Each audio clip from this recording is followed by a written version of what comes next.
Donc maintenant, on a un projet créé. Elle est là. Donc maintenant, qu'est-ce que je vais faire? Alors bien évidemment, par défaut, il faut faire un run npm install. Bon, c'est les dépendances. Si vous avez un problème avec le Wi-Fi, avec les dépendances, il faut installer les dépendances.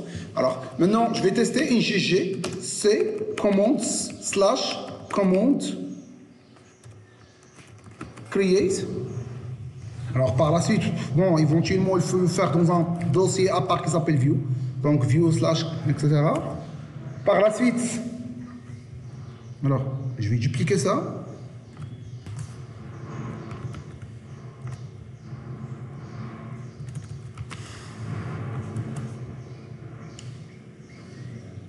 Avec un moins skip test égale true. Je duplique. Tac.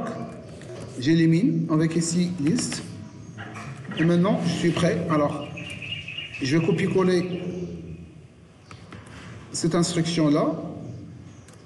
La même chose, tac. Donc, par la suite, je dois créer le modèle qui représente la partie entité dans la partie front-end. Tac.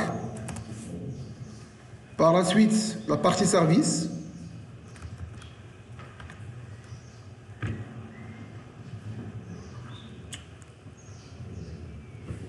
Tac.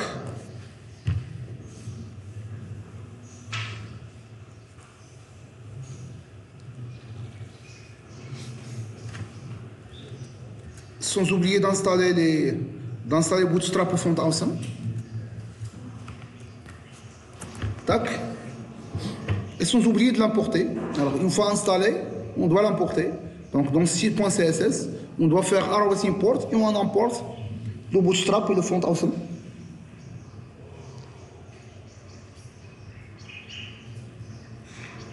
Alors, arrobas import. Donc, Bootstrap.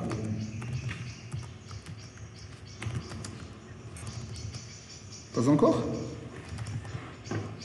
Bootstrap. Where are you, Bootstrap? Alors, je vais fermer ça.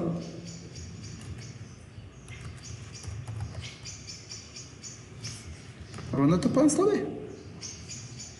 Alors, oui, Bootstrap. Elle est installée. Bon, alors, je vais faire arrobas import. Ah, elle est là maintenant. Come on. Slash list slash css slash bootstrap min contrôle T font awesome slash css slash font awesome min. Alors maintenant je suis prêt. Alors une fois que j'ai créé les dépendances, maintenant je dois passer à la création de la partie modèle.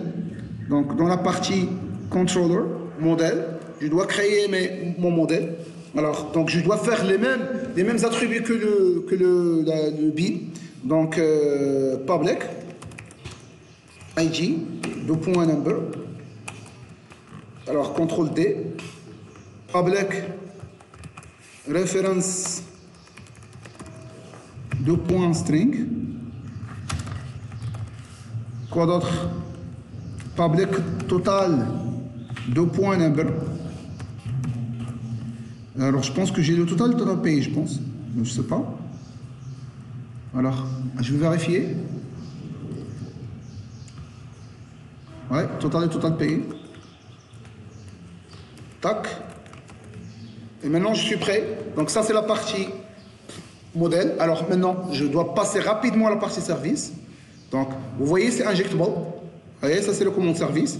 Donc, pour la partie service, si vous voyez le schéma, on a déclaré trois objets, commande et commands, plus l'objet HTTP client, donc private, commande, commande.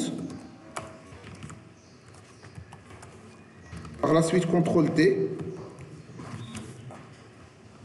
array de commands, array of commands. Elle est là. Alors, sans oublier private HTTP HTTP client. Et sans oublier de faire le getter setter, donc alt insérer, getter inserter. Automatiquement, elle va ajouter des directs ici, de 8, elle est là. Donc, alors pour se protéger contre les nuls, pointer exception, on va tester est-ce que la commande elle est nulle. Si elle est nulle, on va l'instancier. Donc, if commande, donc 10.commande, c'est égal à égal nul, on doit l'instancier. Donc, 10.commande égale new commande. S'il vous plaît, méfiez-vous de faire 10.commande comme ça, parce que le getter va l'appeler lui-même. Ça, c'est un setter plutôt. Le getter appelle le setter. Ah ouais. Ah ouais. Ouais. Généralement, il n'y a pas de problème, mais le problème, c'est ici.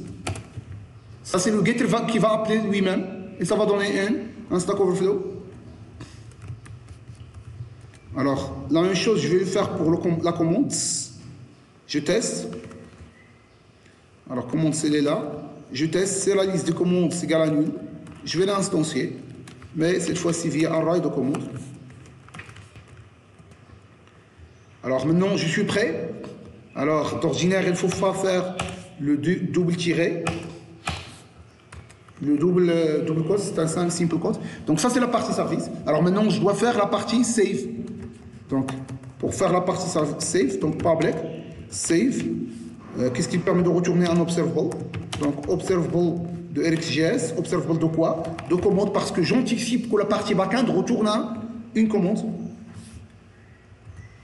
Alors, par la suite, je vais faire return 10.http.post. Alors, l'URL, alors je vais déclarer un URL. Donc, private URL égale environnement. Environnement, alors je vais importer celui du dev, .url, base URL. Alors le base URL, ça veut dire le localhost, 4002, localhost 8036, c'est tout. Alors par la suite, je dois le concaténer. Avec quoi? Par base URL, c'est une variable que je déclarerai par la suite. Alors je vais concaténer avec quoi?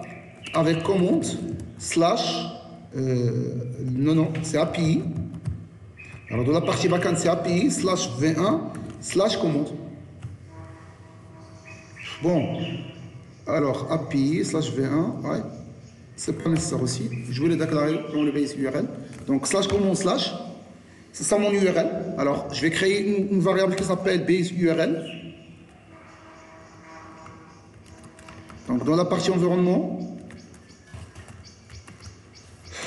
égal http // localhost le port c'est le port de la partie backend. Alors le port de la partie backend, elle est déjà là, juste à titre de rappel. Alors elle est là, serveur.port, elle est là. Alors slash, je pense que c'est API slash v1 et slash. Alors, je vais voir maintenant.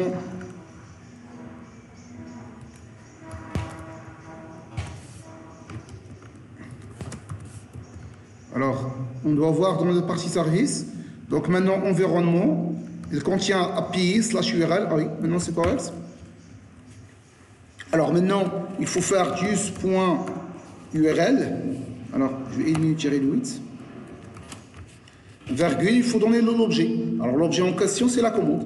10.commande, et point virgule, le contrôle Alt L. Alors qu'est-ce qu'il a? Ah oui, poste, il faut spécifier c'est quel poste. Le type de retour, c'est un commande. Donc ça marche. Donc c'est ça, la partie service. Donc je viens de faire maintenant la partie modèle avec la partie service. Okay. Par la suite, je vais passer à la partie component.